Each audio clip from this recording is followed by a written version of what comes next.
His name was Wilson. And all I remember were his feet, because his eyes were so transfixed on the ground, he wouldn't look at me.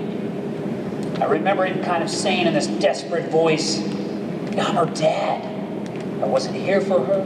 I was in and out of her life. And now they're telling me she's not going to make it."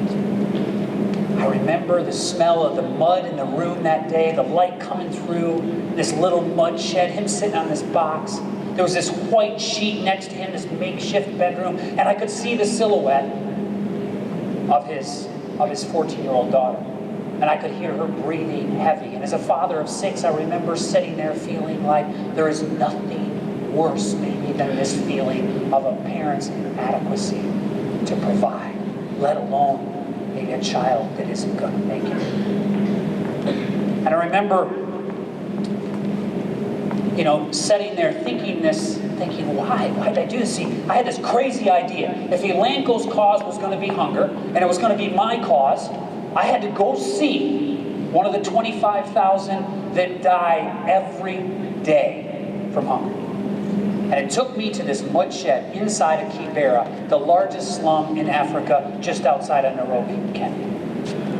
And in my hunt for hunger, what I found in that mud shed that day, in my hunt for hunger, I found shame, parent shame. But I later and quickly learned, as you all know better than me, that I didn't need to go 4 continents away. 4 blocks down Washington, just down east, from Eli Lilly's headquarters, I meet Teresa. Teresa, a mother of a 10-year-old, similar actually to Wilson. I remember her white Velcro shoes. I'm not good at changing slides. I remember similar to Wilson, these white Velcro shoes of Teresa sitting there in eastern Indianapolis on Washington. And I begin to ask her these questions, and I could tell she's frustrated by the questions. And I'm saying, "Tell me about where you get your food." And I quickly learned that no, she's using her SNAP dollars, some of them, to get to a grocery store, because most nights it's a gas station or a drugstore that gets her food. She's like one of 2 million Americans that live more than 10 miles from a grocery store. And I began to ask her questions about milk and eggs and the things that I work in. And you could see her getting frustrated as she says, no. My goal when I get into grocery stores, I go to the center of the store. Because in the center of the store, I can fill them up. And she describes it, I feel this nuisance of feeding kids, the nuisance of meals. All I want to do is just stop them from complaining of being hungry. It hits me the disconnect of the greatest time of the day in my home is over a meal. And it's one of the parts of the day she avoids. Then the conversation changed and everything changed. I asked one last question. I said, if there's anything you could do to change, what would it be? And then for the first time, she looked me in the eyes and she said, yeah, I would change. I would change one thing. I would change the worst time of my day. Every morning I have to send my daughter down that sidewalk to go to school. I know I've done wrong as a mom. Because see, she's skinny in the mind and she's fat in the body, and it's my fault.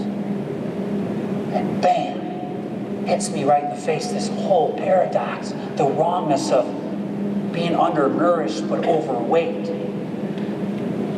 And she was done as the tears rolled off her face. She didn't want to talk anymore. And I walked out across the parking lot that day, and I got in my car.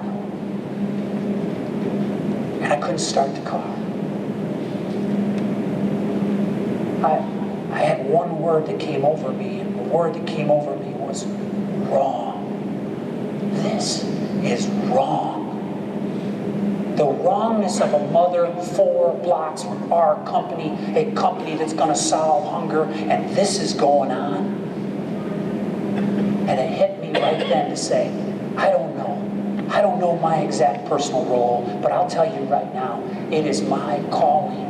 It is my why to make this wrong a right, and I know we can do that. And I know speaking to Rotarians, I don't need to probably ask this question, but I do typically when I travel around, are you hungry? Because I believe that the solution to hunger is finding our own hunger. And a real hunger inside is when you see a wrong, you see a face, you hear a story, you have a Teresa or a Wilson, and when it becomes real in a story or a face or an experience you had, and you're determined to make that wrong or right, you have found a hunger inside. And I believe it's people like Rotarians and organizations like this collaborating with others at the individual level, people that are hungry. I truly believe that. I believe there's 3 important days of your life. And I'm sorry, I think a hungry person, they aren't, in my world, they're not politically correct. They sure don't worry about work-life balance, because it is life, and they live life like they were meant to live life, and they're not worried about anything else. They got more stamina, more creativity, more ideas, and more productivity, and they will be the ones that will absolutely change this world. And you don't need too many of them. Are you with me on that? I truly believe there's 3 important days in your life. Not the day you were born, sorry. I think there's 3 important days. 1, the day you find out why you were born. You find your why. The second is what I try to do every day with 7,000 employees and their families, is feed your hunger. So many people know what their calling is. We're all created to be part of something bigger. There's a lot of people, though, that don't go to that second most important day and say, I'm going to do something about it. Get out of the job you're in if you're not living your why. And I think the third one is, sorry, this gets a little provocative and a little personal, but the third day is Judgment Day. Judgment could be that day you're laying around in those final hours with your family, or the grandson is sitting on your lap, or a retirement party, or maybe that bigger day with God when it's, what did you do with what you were given? And I always say there's one thing to all my kids is no regrets on that day. No regrets. And so I think, I'm sorry, you're like, what? I came here just to listen to some president. I'm sorry. But I think I know what I'm speaking to is an organization that's taken polio and you've taken, I think, into the goal. Okay? Some people say there's a country or two. You've finished it, but you know what you've done more than anything else? And why when I heard Rotary was getting together, I wanted to say something, is you've given all of us hope to say we're going to solve more problems completely and fully. You put energy into Bill Gates. And by the way, everyone else is looking at that saying, we'll follow that. You've created a ripple effect. You truly have.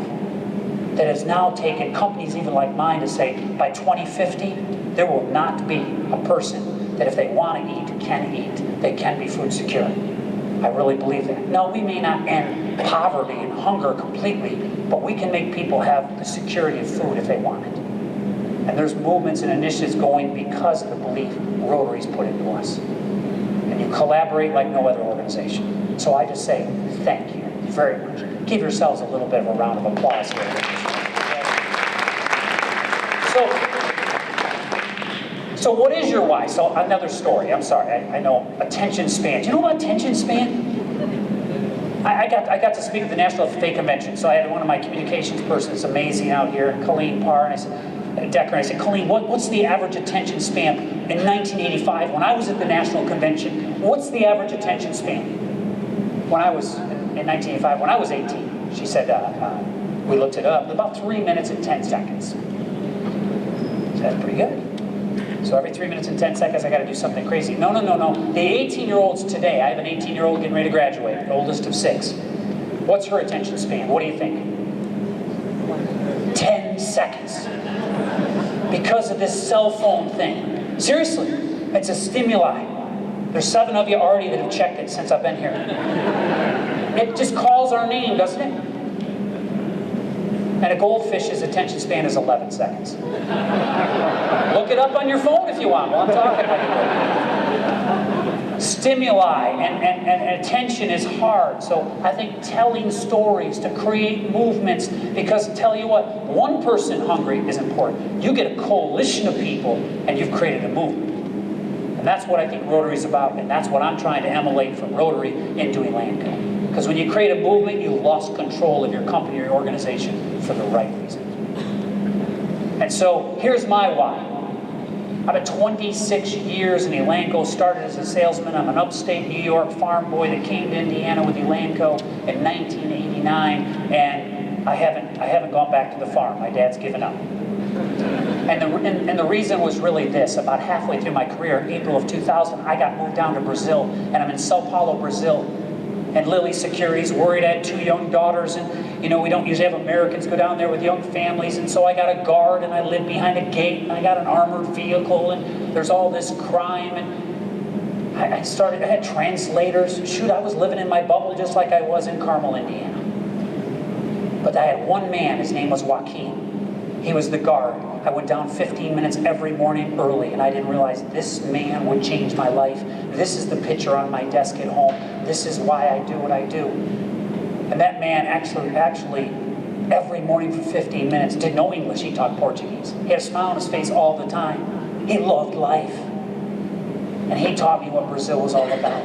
But one night in April of 2000, after knowing this man 4 months, I get a knock on my door at 9 o'clock at night. I open the door. Inside a compound, and my wife and I walked in the door, and there's Joaquin. And there's 2 sets of feet from 2 little girls standing right next to him that wouldn't look at us with their heads down. And tears rolling off the end of his nose said, "Hey, your landlord and my employer's in financial trouble, and I haven't been paid in over a month. And these are my daughters that I've told you so many stories about, and I am so embarrassed to be here. But I didn't know where to go because for 2 days they've not had anything to eat." And there was my why. I sat there just a few feet away, my wife and I, with 2 daughters, similar. And God had a hand in this, inside of bed, with 2 kids. And I'm sorry, but if you've seen kids that haven't eaten in a couple days or even a day, the wrongness of that screamed out at me to say, "And you're saying you're in the food business? It's time to stop being politically correct and get after this." And after we fed them, and I've thanked and kept my relationship with Joaquin in terms of what he did for me, I found my why. It's more important, I think, for all of us, why you do what you do is more important than what you do. And that's my why. And we all in ELANCO are trying to find whys, because guess what whys do? They create purpose. They make the impossible possible. I have a bunch of people that are in a building trying to take and increase egg production, 1 egg per chicken, because that's all we may need to change egg supply for what the world needs. We don't need more animals. We need productive animals because we don't have the climate and the environment to do it. You make the impossible possible. There's a pride, there's courage, there's stamina, there's creativity. And I think this is the secret of organizations, families, churches, and companies. Go inside an Apple store. There's people there they have a why. And that's what we're trying to do in ELANCO, and I think that's what we can do in more companies. So here's my napkin talk. So just to give you a real quick, so how do you apply it in ELANCO? Very quickly. And I say, my father always used to say, if you can't say it in a coffee shop with a farmer on a napkin, Jeff, forget the computers, you can't say it. So here's my napkin, three numbers. There's 3 billion people moving into the middle class. Forget the population growth. The population will actually level off, we believe. We're living between 7 and 9 billion people. More importantly, the next 5 years will be the fastest growing middle class in the history of man. And that changes the dynamic, because this 3 billion is going to then produce the second number, 60.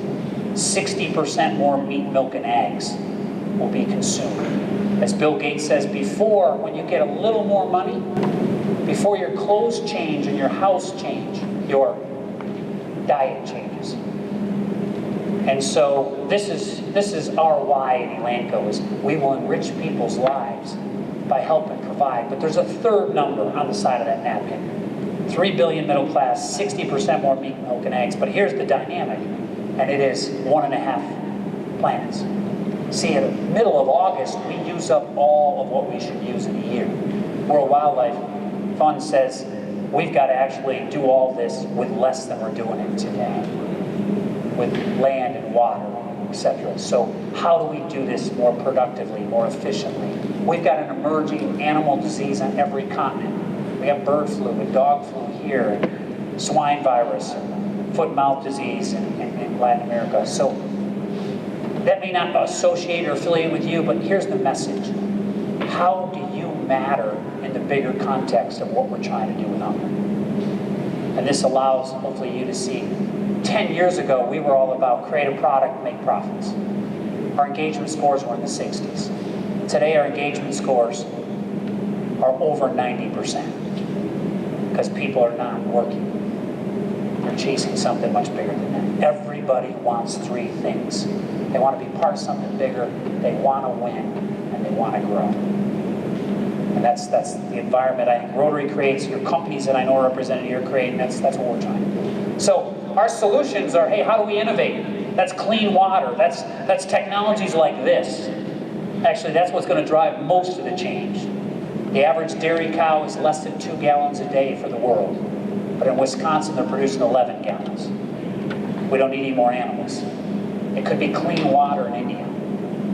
It could be a vaccine that we need to produce as we're building a new vaccine.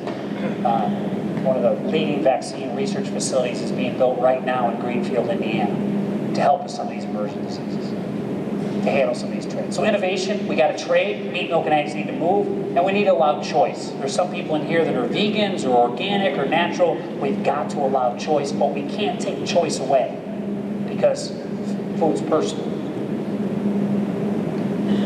Let me show you something. So how do you apply this? So let me just run through a quick list.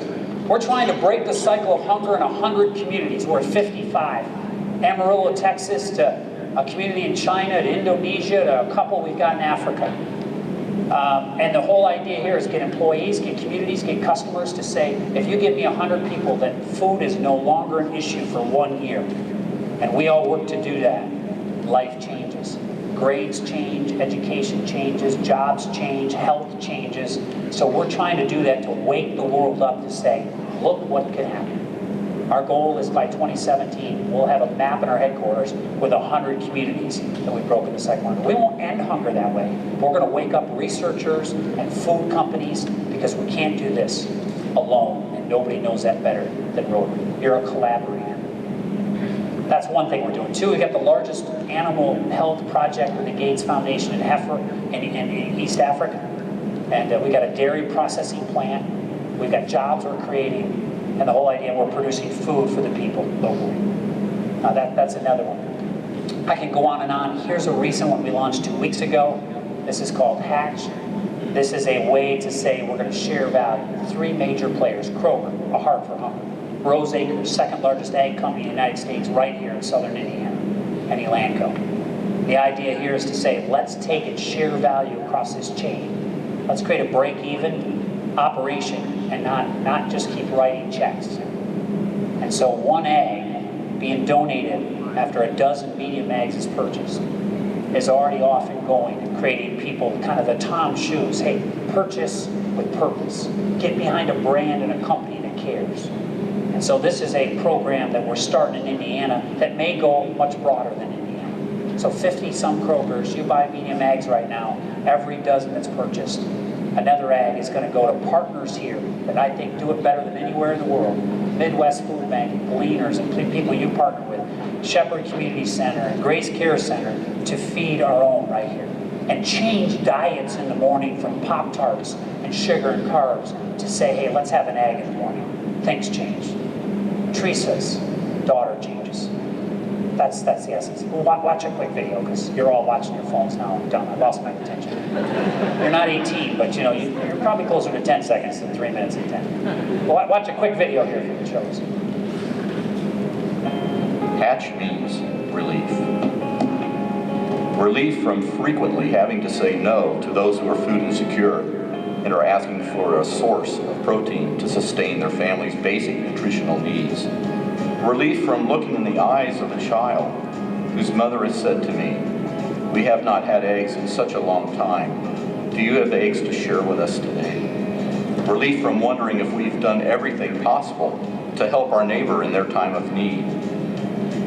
Eggs are so important to so many. Thank you for giving to Hatch. Share your story. Hashtag Hatch for Hunger.